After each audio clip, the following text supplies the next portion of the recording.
Welcome, everyone, to today's deep dive. We're going to be doing something a little different, and I'm really excited about it. We're taking a deep dive into a recipe called Vegetarian 8 Treasures Fried Meatballs. Oh, wow. The name itself, I think, is very intriguing, and we're going to be looking at a detailed recipe with images and descriptions so we can really get a feel for what this dish is all about. That sounds fascinating. I've always been curious about those vegetarian versions of classic dishes. Yeah, I know, me too. And this one seems particularly interesting with that name, 8 Treasures. Right. What does that even mean? I guess we'll find out. Exactly. That's what we're here to do. So let's dive right in and uncover those delicious secrets. Are you ready? Absolutely. Let's do it. Okay, so first off, just to give everyone a little overview, this recipe makes about 12 to 16 meatballs, which is perfect for 4 to 6 servings. Yeah. And the total time from start to finish is only about 40 to 50 minutes, which is pretty reasonable for a weeknight dinner, I think. Yeah, definitely. Especially for something that sounds so elaborate. I know, right? Yeah. But it's actually quite straightforward, and you can serve these meatballs with just about anything. Rice, stir-fry lettuce wraps, even as appetizers. Oh, wow. That's pretty versatile. Exactly. Yeah. Feel free to swap out or add other ingredients, too. Make it your own. Yeah. Wow. I love that. So, okay, let's get to the heart of this recipe. What are these 8 treasures we keep hearing about? Yeah, that's the real mystery, isn't it? So the recipe actually lists the key ingredients as mushrooms. You can use either shiitake or the more common button mushrooms. Okay, Water chestnuts for a nice crunch. interesting. Then we've got tofu as our meat substitute, of course. Makes sense. And finely diced carrots. Okay. So far, so good. Now for the aromatics, we have green onions. And then optionally, you can add bamboo shoots, fresh cilantro, and for a pop of color, bell peppers. Any color you like. Wow, that's quite a mix of flavors and texture. I know, right? Did you know that the number 8 is often associated with good fortune and prosperity in some cultures? Oh, really? I didn't know that. Yeah, it's fascinating how food can have such symbolic meaning. It really is. Like a whole other layer to the dish. Exactly. Makes you appreciate it even more, I think. So back to the ingredients.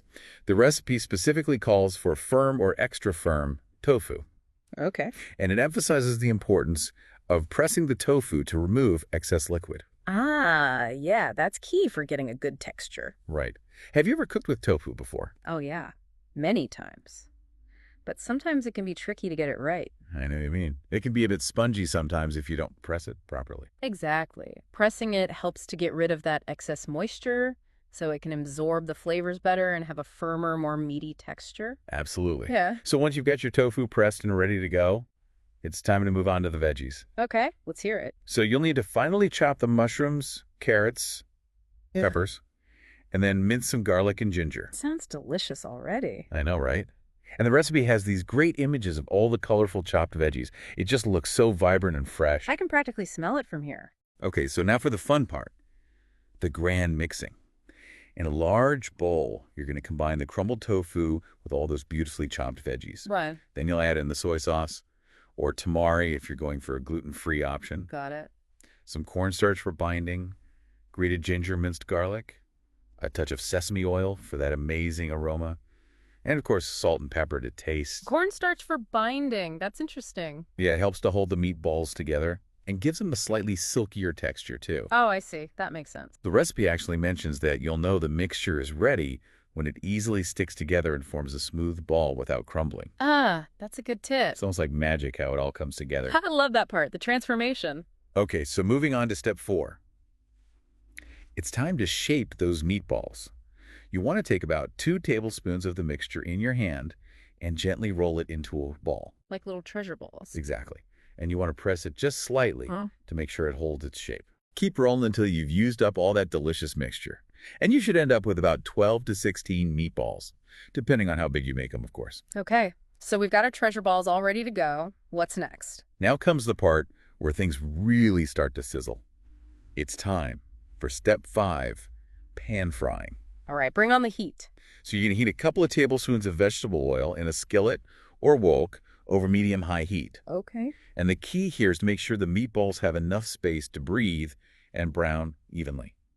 So don't overcrowd the pan. Good point. I've definitely made that mistake before. Yeah, we've all been there.